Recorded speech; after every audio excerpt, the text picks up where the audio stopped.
America का रवैया, उनका स्टैंड इस सारे मामले पर कैसा लग रहा है?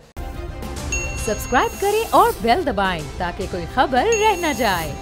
हम तस्लीम कर लें कि अगर DGISPR उस दिन प्रेस कॉन्फ्रेंस ना करते और उसमें ये नहीं बताते कि एक चीज़ यहाँ पर आके गिरी, अभी हम ये देख रहे हैं, तजिया कर रहे हैं कि ये चीज़ क्या है, लेकिन it's look like a missile, वो मिसाइल लग रहा है, तो उस वक्त तक क्या भारत खामोश बैठा रहता जैसा कि वो बैठा था? और अगर बाद में DGISPR इस पर रोशनी नहीं डालते तो क्या इस पर भारतीय हुकाम बिल्कुल खामोशी साधे रखते? बिल्कुल खामोश रहते। वो उनको कोई उनके मॉरल्स नहीं है, उनकी ह्यूमैनिटेरियन मॉरल्स कोई नहीं है, उनको कोई परवाह नहीं है।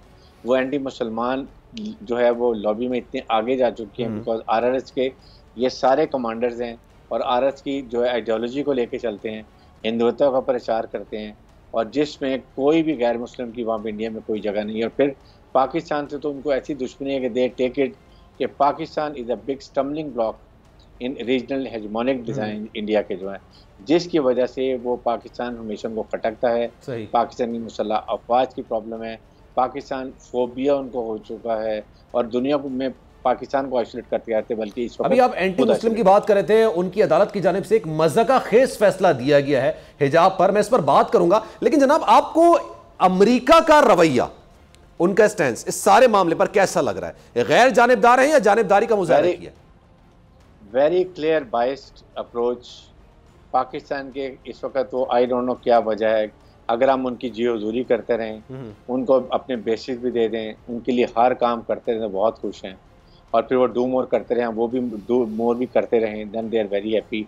फर्स्ट टाइम पाकिस्तान ने अपनी sovereign policy being a sovereign country, Islamic nuclear country की है, जो कि हमें इस पर स्टैंड लेना चाहिए।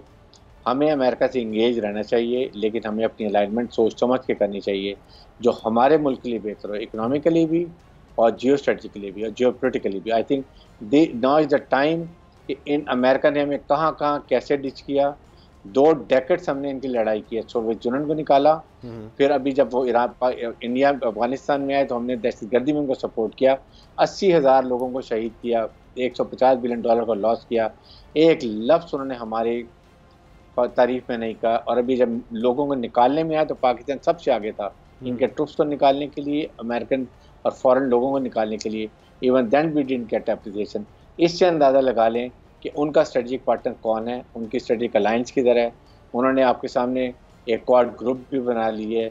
हमें अपनी मुल्क के बेहतर मफाद में अपनी नई अलाइनमेंट करने की बहुत ज़रूरत है। सब्सक्राइब करें और बेल दबाएं ताकि कोई खबर रह न जाए।